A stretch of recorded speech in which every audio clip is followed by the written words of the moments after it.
이마트는 2011년 주식회사 신세계로부터 인적 분할해서 설립됐고요. 2011년에 유가 증권시장에 분할 상장했습니다. 연결 대상 종속기업으로는 주식회사 신세계 조선호텔, 주식회사 신세계푸드, 주식회사 이마트 에브리데이, 주식회사 스타필드 고양, 스타벅스 코리아, SSG 랜더스 등을 보유하고 있습니다. 주요 사업은 종속회사를 포함해 유통업 부문, 호텔 리조트 부문, IT 서비스 부문, 식음료업 부문, 건설 레저업 부문, 해외 사업 부문을 영위하고 있습니다. 매출 포지션은 유통 부문 85.3%, 호텔 리조트업 부문 1.1%, 식음료업 부문 6.3%, 건설 레저 부문 5%, IT 서비스업 등 2.1%로 구분되고 있습니다. 최근 실적도 한번 확인해 볼게요. 2021년도 연결기준 매출액은 24조 1,496억 원, 영업이익 3,156억 원을 기록했고요. 당기순이익은 1조 5,919억 원을 기록했습니다. 매출액은 전년 대비 12.4% 증가했고 영업이익은 33.1% 증가했으며 당기순이익은 339.1% 증가했습니다. 회사는 스타벅스 코리아 4분기 연결 편입으로 영업이익이 증가했고 유형 자산 매각 차익과 스타벅스 코리아 주식 추가 취득에 따른 사업 결합 회계 처리 반영으로 순이익이 증가했다고 밝혔습니다. 네, 이렇게 기업 정보 알아봤는데요. 대표님, 어떤 공시 확인해 볼까요? 네, 이마트 지난주 금요일에 했습니다. 영업실적 잠정 공정공시를 발표했는데 내용 살펴보겠습니다. 영업실적 공정공시입니다. 지금 분기별로 마감된 된 상황은 아닌데 지금 전년 이 월별 실적이라고 좀 보시면 됩니다. 내용 살펴보겠습니다. 전체 매출액은 전기죠. 4월 1조 2,835억을 좀 기록했고요. 이번 5월에는 1조 3,646억, 전월 대비 6.3%가 증가됐습니다. 근데 2021년도 5월 전년 동기입니다. 2021년도 5월 대비해서는 오히려 1.5%가 감소된 1조 3,646억. 작년 5월에는 1조 3,854억을 좀 기록한 것에 비해서 1.5%가 좀 감소된 어떤 실적을 기록했습니다. 하단 내용을 좀 더 보도록 하겠습니다. 할인점 매출이 1조 원대로 좀 추산되고요. 트레이더스가 2,741억, 그리고 전문점이 897억, 기타가 6억인데 지금 내용에서 전체적인 어떤 입점, 오프라인 매장으로 좀 추정되는 부분에서는 오히려 할인점 매출은 전년 동기 대비해서는 1.2%가 좀 감소됐고 트레이더스, 이게 대형 창고 할인점의 경우에는 오히려 5.6%가 좀 감소됐던 실적을 좀 기록했습니다. 전문점의 경우에는 14.4%가 좀 감소됐고 기타는 68.5%가 좀 감소되면서 전반적인 대세 매출액의 전부를 좀 차지하고 있는 이 할인점 매출은 1.2% 소폭 증가했는데 지금 이 대형 창고 할인점이라든가 전문점 그리고 기타 할인점에서 어떤 이 매출 감소 요인이 좀 있었던 것은 아닌가 판단됩니다. 투자 판단 사항 보도록 하겠습니다. 5월 총 매출액은 전년 동기 대비 1.5% 역신장한 1조 3,646억이다. 기존 점의 총 매출 신장률은 0.9%입니다. 마이너스 0.9%죠. 5월의 공휴일은 전년 동기 대비 시점 2일이 적습니다. 그리고 1월부터 5월의 총 매출액은 전년 동기 대비 오히려 0.5% 신장한 6조 8,670억을 좀 기록했고 기존 점의 총 매출 신장률은 1.7%다라고 좀 밝히는 공시인데 내용을 좀 요약해서 보면 5월달 월별 매출 관점에서는 오히려 1.5%가 전년 동월 대비 감소했지만 1월부터 5월까지의 누적 매출액은 오히려 0.5%가 증가했다라고 좀 밝히는 공시가 되겠습니다. 네, 대표님. 그런데 사실 올해 초까지만 해도 유통 대장주를 달리던 이마트였잖아요. 근데 잠정 실적 공시에서 이렇게 5월 매출액이 전년 대비 감소한 결과가 나왔는데 그렇다면 그 이유가 무엇일까요? 지금 사실은 최근 1분기 실적 기조를 보면 지난해 4분기에 예상 실적을 지금 크게 상회했었죠. 지난해 네네. 영업이익이 3,156억, 전년 동기 대비 33.1%가 좀 증가했었고요. 매출액도 지금 13.2%가 2021년도에 증가했습니다.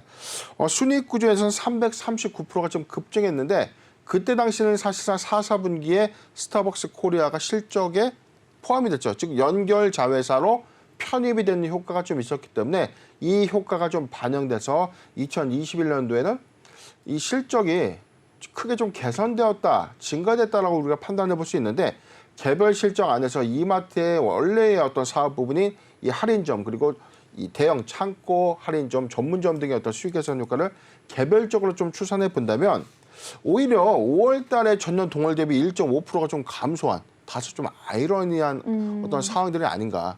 왜 우려감이 좀 컸었냐면 작년 5월까지만 하더라도 강도 높은 사회적 거리두기가 있었고요. 그렇죠. 그렇기 때문에 많은 사람들이 소위 말하는 우리가 여가 활동을 할 수가 없었습니다. 네네. 어딜 놀러 갈 수도 없었고 어떤 모임이나 이런 것들을 좀 많이 할 수가 없는 상황이었는데 오히려 5월에는 사회적 거리두기가 좀 전면 해제가 좀 되면서 사람들이 야유회도 좀 많이 가고 나들이도 좀 많이 가면서 관련돼서 매출의 신장 효과가 좀 있을 것이다라는 게 아마 4월에 거리두기 해제 발표 때까지만 하더라도 우리가 체감했던 내용들인데 그렇죠. 막상 이 성적표는 1.5%가 좀 감소한 네.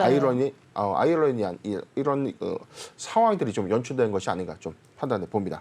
네, 대표님. 그렇다면 이 거리두기가 해제되면서 이마트의 온라인 채널 수요도 좀 적어지지 않을까 우려스럽거든요. 이커머스 부분의 수익성 부진에 대해서는 혹시 어떻게 예상을 하시나요? 네, 지금 사실상 1분기 어닝 쇼크를 좀 기록했던 지금 이마트였는데 5월 16일 발표한 분기 보고서 잠깐 보도록 하겠습니다. 네. 자, 분기 보고서 연결 재무제표 보도록 하겠습니다. 최근 매출액은 전년 동기 대비 지금 증가한 7조 350억을 좀 기록했고 지금 영업이익은 344억을 좀 기록했어요. 그런데 전년 동기 대비가 1조 2,320억을 좀 기록했었고요. 분기 순이익은 8,058억을 좀 기록했고 지금 전년 동기 대비 1,021억 있죠. 1,021억 네네. 대비 분기 순이익은 좀 크게 좀 증가됐는데 개별 영업 수익으로 좀 보면 크게 좀 감소됐죠. 감소된 원인에 대해서 많은 이 분분한 어떤 해석들이 좀 있었는데 지금 이커머스 사업 부분에 어떤 약진이 아니라 오히려 퇴보된 사항이 있었죠.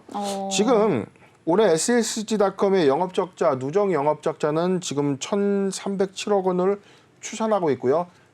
지난해 인수했던 이베이 코리아죠.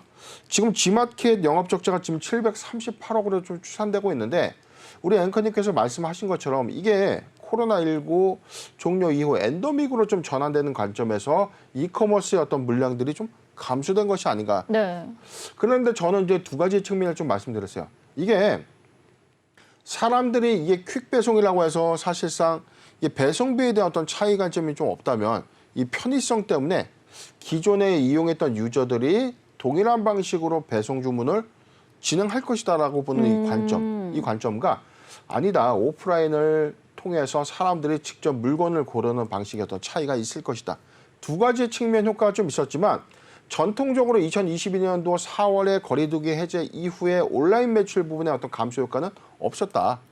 이게 반드시 다 그렇다라고 정의할 수는 없습니다. 오히려 이 새벽 배송이라든가 신선식품을 주력으로 배송했던 이런 이 온라인 마켓이죠. 온라인 마켓의 부분에는 1분기 실적도 괜찮았거든요. 네. 그런 기저 효과가 좀 있었기 때문에 지금 이마트의 경우에 오히려 이커머스 사업의 어떤 약진한 사회적 거리두기로 인해서 부분적인 사업에 피해라기보다는 지금의 어떤 사업 인수 과정에서의 어떤 비용과 관련된 부분들이 순차적으로 좀 반영되는, 즉 비용이 선투입되면서 효율화 과정을 좀 겪는 과정이 아닌가 저는 판단을 해봅니다.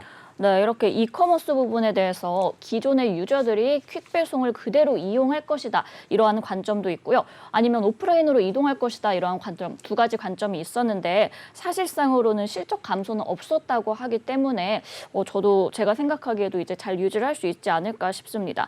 하지만 이제 치솟는 물가도 사실 걱정이거든요. 이런 물가 급등기 속에 대형 마트들이 실적 향상을 이루기 위해서는 좀 차별화된 전략을 펼쳐야 되지 않을까 싶어요. 이 부분은 혹시 어떻게 보시나요? 네, 제가 우려했던 부분들이 바로 이런 부분들이죠. 사실상 이 고물가 기조가 유지가 된다면 사실상 우리가 이 장을 볼 때 예전처럼 쟁여놨던 어떤 습관들이 사실상 비싸서 하나를 살 거, 두 개를 살 거 하나만 산다는 거죠.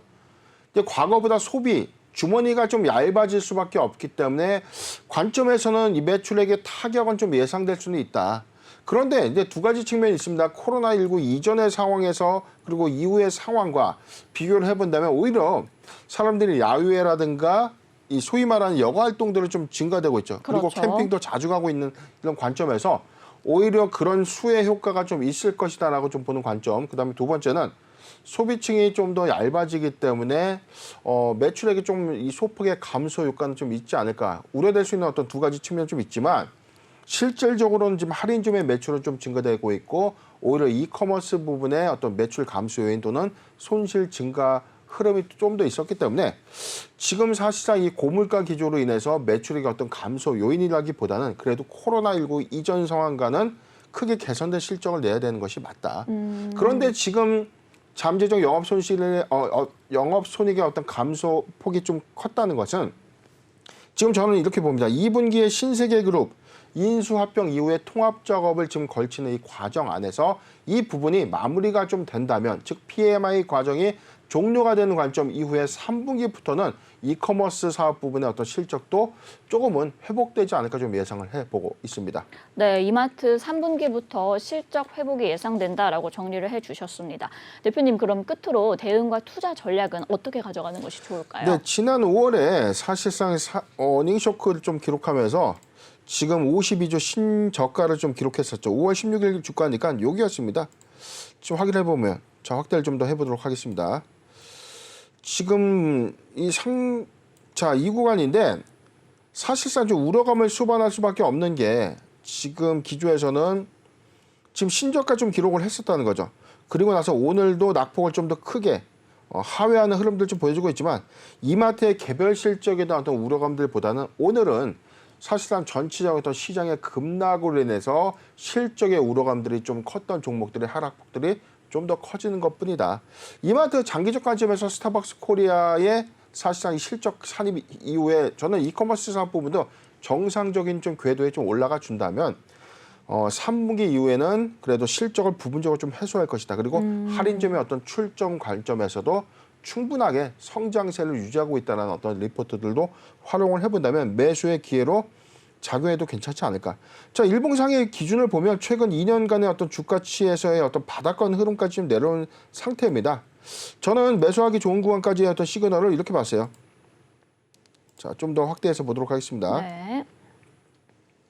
지금 매수하기 좋은 구간 10만 4천 원, 10만 4천 원에서 10만 4천 원에서 11만 원, 10만 4천 원에서 11만 원 구간. 지금도 매수하기 좋다고 보는데 포트비전 5%의 분할 매수 의견을 좀 제시해드리고 만약에 10만 4천 원이 좀 이탈해 준다면 9만 원에서 10만 4천 원, 9만 원에서 10만 4천 원 추가 포트비전 5%의 분할 매수 의견을 제시해드리면서 실적 회복적인 측면이 이마트의 추세 전환의 시그널이다라는 점 참고하셨으면 좋겠습니다.